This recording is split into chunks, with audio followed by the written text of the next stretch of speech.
urns. And when I say keepsake, you can keep, they're smaller urns, and you can keep a portion of those at home if you want to. Some families say, yeah, we would like to do, my sister wants a necklace, I want one of the little cremation keepsakes, and then the rest of the cremated remains we're going to bury with Dad or whatever. So you have to think about, do you want to wear Mom around your neck? Yeah. To some people, I'm sure, obviously, those people who choose that, it's not going to bother them one way or the other. Other people, like you, might be kind of creeped out about it until you kind of, whoa. But we've even had people who have purchased lovely urns that look like a little, what I call a set around piece, and keep Mom or Dad at home indefinitely. And then David, yes, I'm ma'am. doing a combination. Pardon me? I'm doing a combination. I bought the niche Right. at Cave Hill, and if anybody wants to see the video, I've got that on a sunny Sunday afternoon at the Ginkgo Mausoleum. In addition to that, I didn't put all of him in there. I've got some back at the house in a little box. And we're going to make that trip to England, aren't we? And I am going to Europe this summer. One of his favorite shows was Downton Abbey, and so a little bit of him is going to Highclere Castle and never will return to Louisville. So, She told me that at church yeah, a while back. We go to church together, and I said, that's perfect. yes, That's yes. perfect. Because he was so happy that he managed to live long enough to see the season finale Right. last year of Downton Abbey. That was the end of February. He died early March. So I thought, how appropriate. And the kids all applauded that, thought that would be just They great. like that idea too. They loved That's it. wonderful. Loved it. Then we've got a little bit left that we'll probably throw off the Big Four Bridge There you go. because he loved the river. But I still have a place to go, and I'm thankful for that. Right. So you have the experience from Becky. Right, and I'm not going to wear him around my neck. No. I took care of him long enough. I'm not going to drag him with me anymore. Yeah. Some families, with cremation, say, well, we're not going to do the casket thing. We just want to do a cremation. Then we'd like to have a memorial service either at our church or at your funeral home, as like with Becky and her family did with Bob.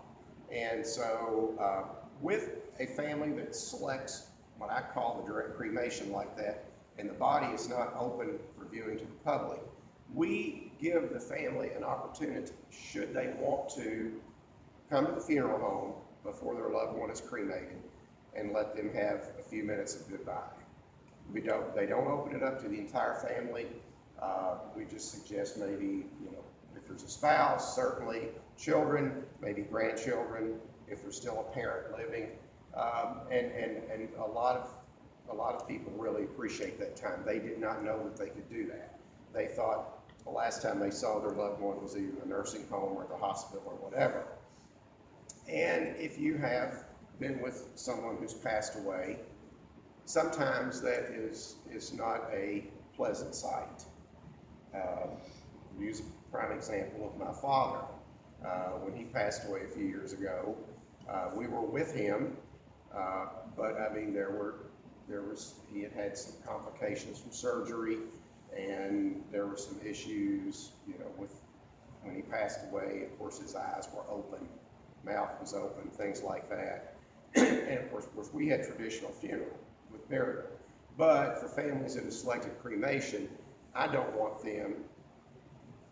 that to be their final remembrance of their loved one. We would bring the person into our care. We would bathe the person, make sure their eyes, mouth are closed. We call that featuring of the deceased. And then if they want to bring in clothes, we could dress the person. They would be taken to a private room where the family can have some private time before the cremation. And a lot of our families do appreciate that. We also have some that say, no, we got our time with Dad at the nursing home, let's just go with the cremation. Still would meet with the family to plan the memorial service should they want us to participate.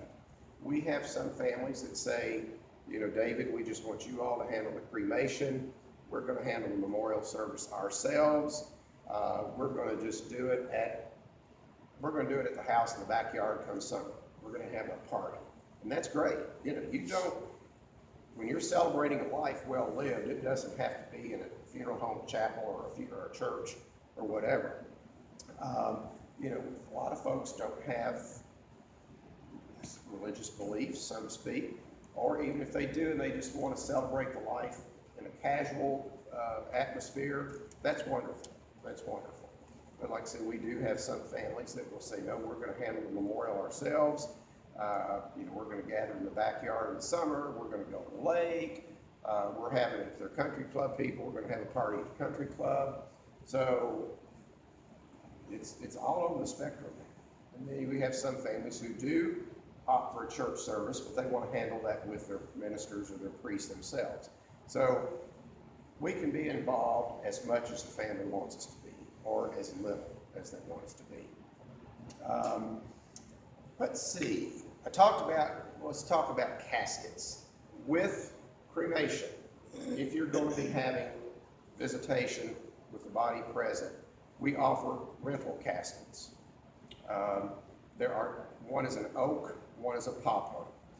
How the rental casket works is that the crematories require a person to be encased in some sort of an outside enclosure. Simplest of a cardboard box, whatever. So with a rental casket, once the services are over, the lids are raised, and I'll show you all rental casket after a while. The foot end drops down and the entire interior comes out with the deceased in it. There's a lid placed on it. That's what the person is cremated in at the crematory. Then we just replace the interior with a new insert. So that is an option.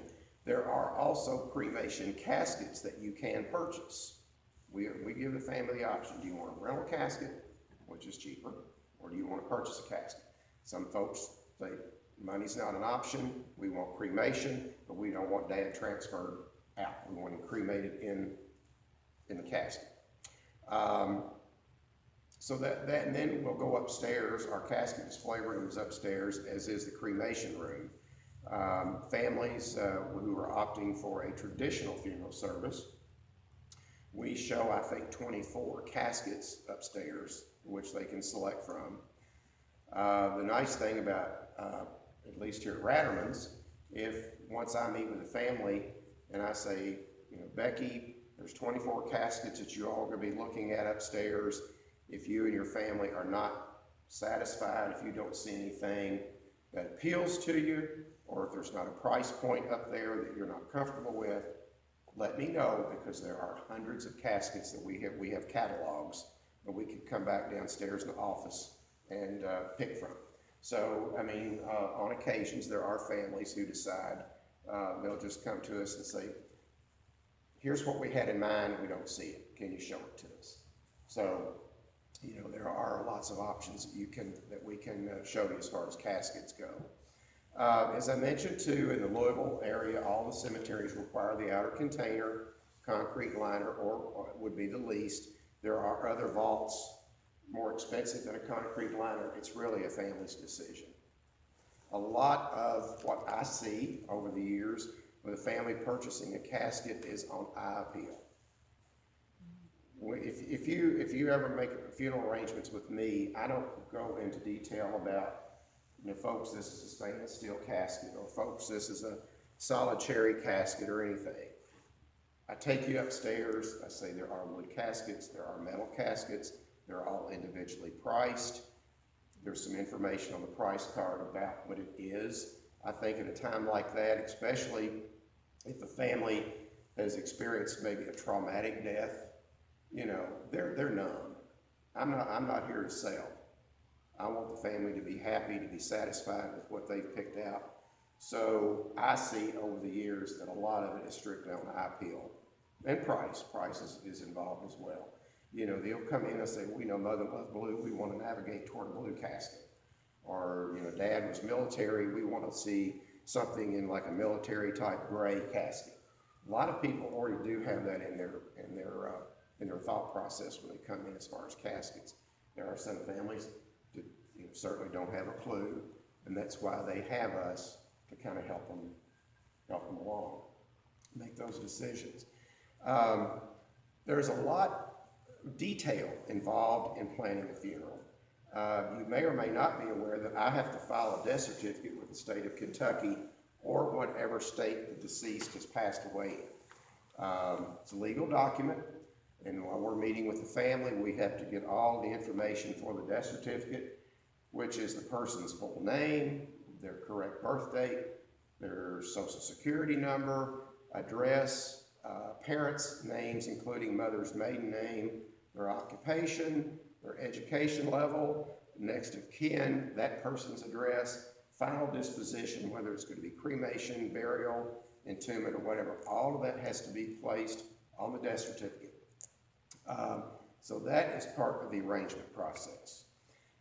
If you are, let's just say, if you're a Catholic family, a lot of Catholic families want to select holy cards or prayer cards, as I have called them. You get to pick out the prayer cards that you all want. Then you get to pick out the prayer or scripture that you want on the holy card. We also help the family prepare the obituary, which, you know, now, I don't know if you all look at the Courier-Journal obituaries. They're totally all over the spectrum now. It can be the smallest obituary, or some of them are 2 columns long. Obviously, the Courier-Journal, since they're not family owned by the Binghams anymore, they're a Gannett newspaper, and so they do charge for that. We've seen obituaries up as much as $2,000 and $3,000.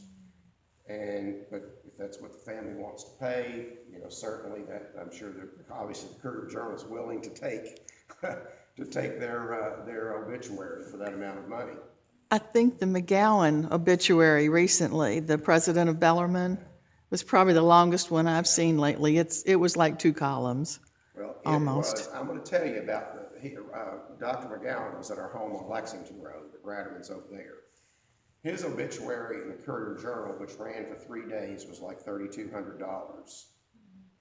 Now, that's expensive, but the funeral director that met with them, she told me Mrs. McGowan wanted it in the New York Times because there were he was, I don't know if he was in New York before they came to Louisville or not, but there was some time he spent up there. The same obituary that was in the Courier-Journal for 1 day that they ran in the New York Times was $14,000. Ooh. Wow. So, New York Times, we think the Courier-Journal obituary is expensive. And Bellarmine, they called Bellarmine, and Bellarmine said, I mean, it was their dime, so they said run it. So I'm just kind of giving you all I know, I was just kind of $14,000 obituary. Goodness. So that's part of our time we spend with the family too, helping them prepare the obituary. A lot of families nowadays, obviously we've got computer access, internet access. Well, I met with a family yesterday when they came in with me. They already had it written out, typed out. All we had to do was add the day and time of visitation and funeral. And I did, and I sent it to the Courier-Journal just like it's in today's paper. They had already prepared their own obituary, and that's wonderful. If that's helping the grieving process, and you know, as many family members that can be involved, is a good thing. It's a good thing. So here again, that's part of what we do. Other things we do with the family is if whether we're having a funeral service here in our chapel or going to church, we have to make phone calls with the minister or the priest. You know, I'll say, I have a family that would like to have the funeral in our chapel Saturday at 1 o'clock. Pastor, can you do it? He may say, perfect, not a problem. No, I can't do it at 1, I have to do it at 2. So then we have to come back and tell the family, your pastor can do it, but it has to be at 2 o'clock. Is that agreeable? So you have a lot of those decisions to make. We help families pick out flowers if they want us to help with the flowers. We don't charge extra for ordering flowers. We have floral books. We put them out in front of the family and say, folks, here's flower books. They're priced from the florist. If you would like for me just to make that phone call on your behalf. We try to do as much for the families. When they leave here, they don't have to go home and go, okay, we got to go to the florist. We got to go pick out a dress for mother. You know, da-da-da-da-da. Yes, ma'am. A Question about the flowers. Yes. What do you all do with the flowers after the ceremony? Because Okay. my sister is getting married and she wants to know. Okay. Well, we have had families call and say, do you have any leftover funeral flowers? Because we would like to, if you do, use some for a wedding or a wedding reception. And if we do, more than happy to let you know to come by and pick them up. With flowers, of course, you can order a cemetery basket, you can order a standing easel, you can order a plant, you can order a vase, a wicker basket. What I call the take-home pieces, which are like silks, plants, vases, anything in a wicker basket. A lot of times families will come back after the burial or the funeral service and pick out what they want, take them home. We do offer to bring, part of our services, to bring the take-home flowers to the family's residence, and then they pick from them there. Some say, oh, thank you for doing that. We only want maybe 6 of them. We'll come back and get them from the cemetery. Any leftover flowers, if they don't go to the cemetery, or they don't go to the family's homes, we donate. There are a group of ladies that meet in the basement of Third Lutheran Church in Crescent Hill. They're called the Flower Buds. We call them, they come by and pick them up, they take them back, they rework them. Because, a lot of arrangements do look funeral-y, so to speak, with those ribbons on there and whatnot. So they take them apart and put them in individual smaller vases. They take them to the hospice care units. They take them sometimes to just different nursing homes, take them to the VA hospital. I know my mother-in-law was at Nazareth Home for 4 years and 1 month when she died.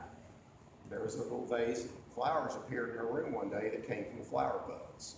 So, in other words, flowers just don't get pitched. We do have some of the smaller churches in the city who can't afford, to have a standing order of flowers every Sunday. And occasionally they'll call and say, do you got any leftover flowers for the holiday or something? So, good question. They don't just get dumped in the dumpster. Yes, ma'am.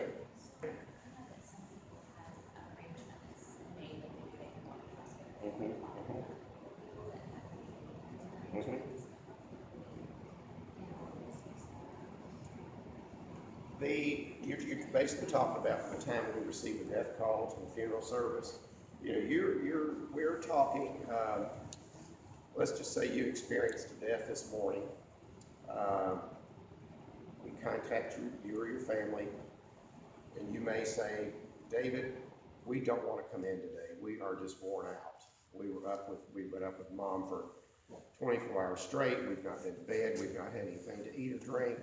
Can we meet with you tomorrow? And the answer is yes.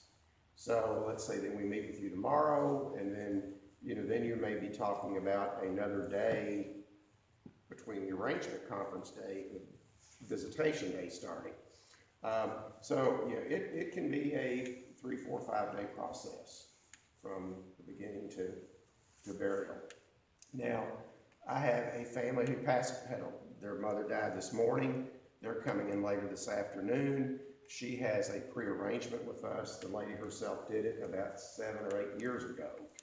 So really all the family has to do is bring me her clothes.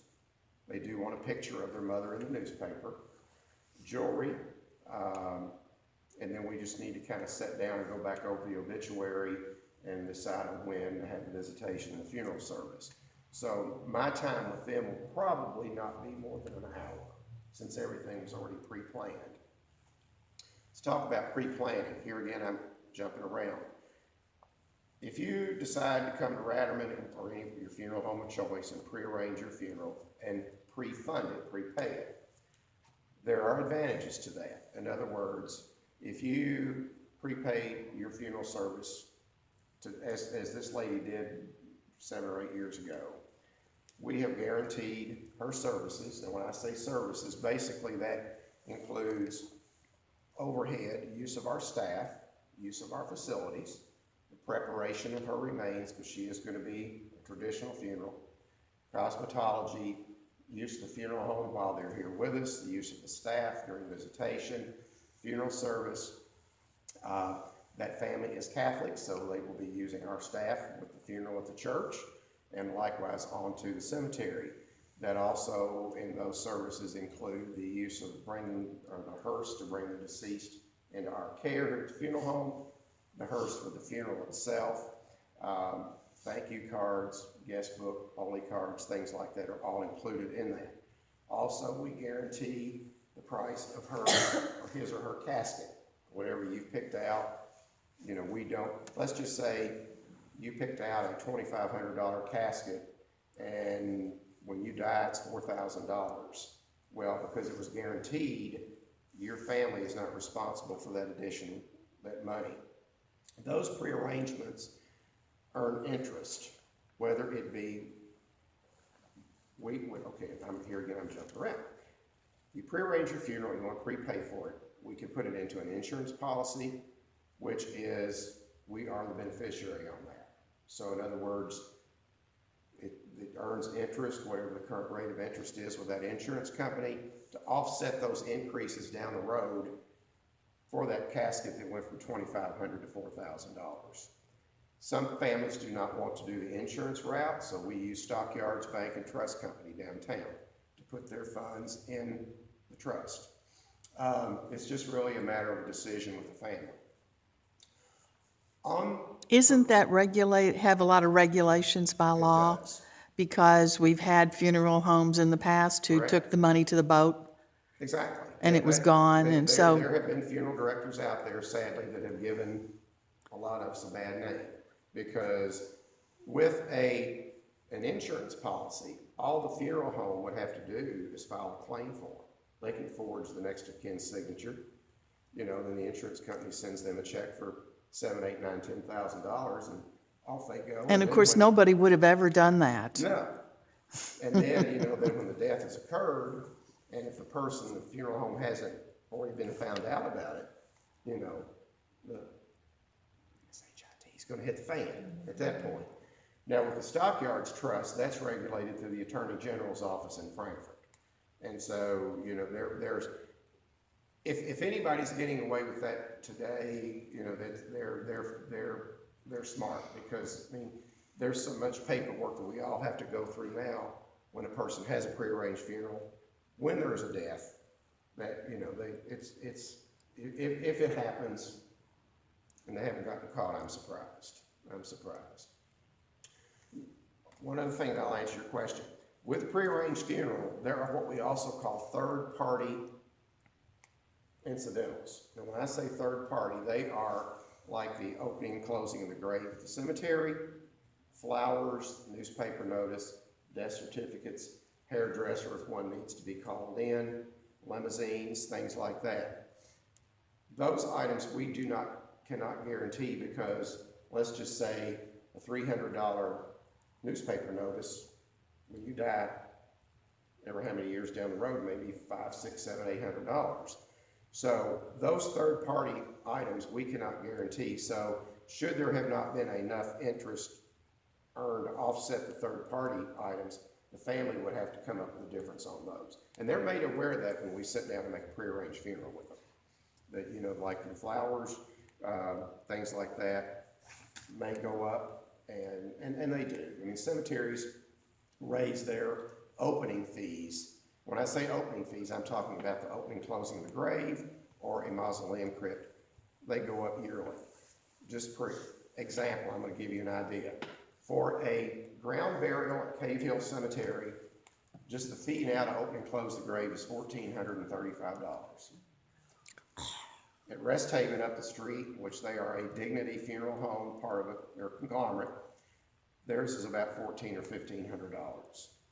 Calvary Cemetery on Newburgh Road, the Catholic cemeteries to open a grave are $1,185. So, I mean, they constantly go up. Now, some of the cemeteries will allow you to prepay your opening and closing with them. The family I met with yesterday, they're using Evergreen Cemetery over on Preston Highway. They had already prepaid mother's opening and closing, so they don't owe any more money. Question, ma'am. Hope you didn't forget. No, I didn't. When someone dies and they're at the hospital, at the nursing home, the family decides which funeral home they want their. Oh, certainly, loved one that's to, a right? family decision. Okay, I so mean- does the family tell the hospital, and then the hospital calls you, or does the Here, family here's, call that- the here's, family? that's a good question. Be done several different ways. I know like when my mother-in-law died at Nazareth Home, of course, she was gonna come to Radicals. So, and of course, we knew everybody on the staff there at Nazareth Home anyway. So, I made the phone call. Whenever they said, do you wanna do it? I said, sure. So I called one of the guys here that I work with, and I said, Marty, Evelyn died, they're ready, can you all come and get her? So they were there in a half hour. If a family is under hospice care, whether it be at home or at the hospice unit downtown or at palliative care at Baptist Health, I know they have a hospice unit now. If you're under hospice care, the hospice people need to be notified first before the funeral home is called. Reason being, a lot of folks who are under hospice care obviously are on very high pain medication to ease their pain, things like that. Hospice nurse will come, you need to call he or she first. They'll come, they'll need to dispose of any medications or anything. Then they have to do their paperwork, bless you. They have to do their paperwork. Then when the family is ready, they will say, Becky, what funeral home do you all want me to call? And they will offer to do that for you all. Same way in a hospital. I've had families call, say, David, Dad died a few minutes ago, just want to give you a heads up, but I know you can't come and get him right now. Because in a hospital, there is paperwork that has to be signed by the family. Basically, that all has to go through medical records to where you are quote unquote discharged. Then once all that paperwork and gibberish is taken care of, then the hospital will call us back and say, you can come pick up Mr. Jones now. But a lot of times families do call first. So, I mean, good question. Let's also talk about if you go home and find your loved one had passed away in his favorite chair in the living room. Not under a doctor's care, not under hospice care, basically was watching TV and had a heart attack and died. I had a lady call me the other day whose mother is at home, and she asked me, she said, David, what do I do because mother is not doing well? And I told her, I said, well, you know, should you come home and you find that she's passed away, you do need to call 911. But when you call 911, say, you know, my name is, I'm Betty Jones, I'm at my mother's house, I'm pretty sure she's passed away, I know you all need to come. If you kind of let the 911 operator know, in other words, if you're hysterical, of course you may be hysterical, I don't know, but if you kind of play the scene for them, you're not going to have the fire trucks come screaming. You may have a police officer who comes just to investigate, and EMS will come. But they will not come running and screaming if you, like I told her, I said, you know, more than likely, just tell them that. If they think mom has passed away, they'll still come. The coroner will need to be called. The EMS people will take care of calling the coroner. There will be one of the deputies who is on call will come to the scene. They'll just make sure everything's okay, that there was no foul play. If a person was under doctor's care, the deputy coroner will call the doctor's office to make sure, say, understand you were the physician of Mary Jones, were you treating her for high blood pressure, for heart ailment, whatever?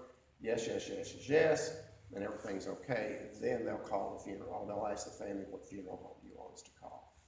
So, yeah, there's, you know, here again, that's a good question of who calls when and what. Does anybody have any questions right now? Yes, ma'am? You talked a lot about, you know, what the people that can't afford to pay. What happens when somebody simply has zero Has money? zero money. Okay. We have, if they call here and they say, David, we want to be honest with you, we let's just say we've only got like $1,500. You know, what can you do for us? Obviously for $1,500, and I'm just using that amount as an example, we could do a direct cremation with a memorial service.